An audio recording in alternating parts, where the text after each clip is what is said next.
anam pişirirdi evveli gaşı.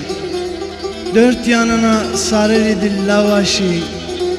Ne zevkine yer idik bozbaşı. Ele göresmişem Erzurum seni.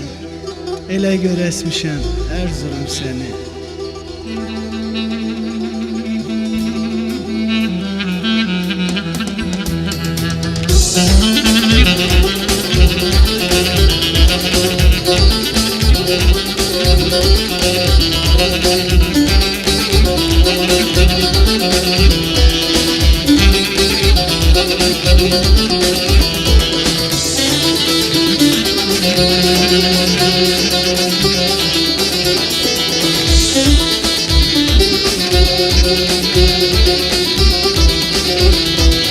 Erzurum yapıları, Türkışlı kapıları, Erzurum yapıları, Türkışlı kapıları.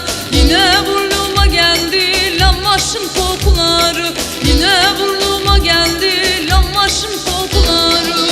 Kara kara kardeşim, can can can can, candır benim dadaşım. Kara kara kardeşim, tey tey tey tey, tey de benim dadaşım.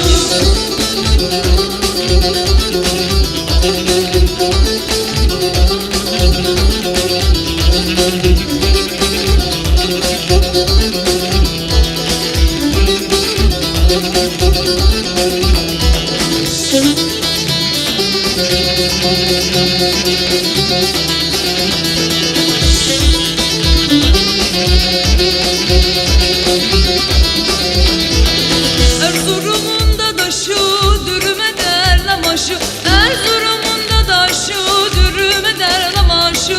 Sen hiç içtin mi kardeş yaylada ayran aşı?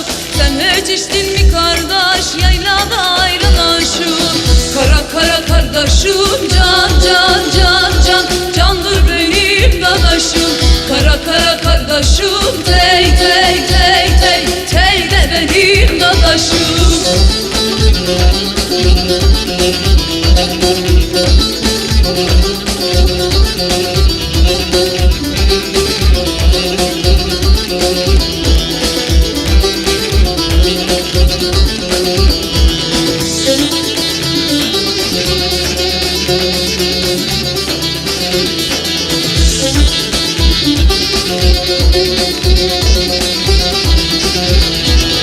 Erzurum'un sazı var, davuzun nabarı var. Erzurum'un sazı var, davuzun nabarı var. Başbarını çekende dadaşımın şanı var.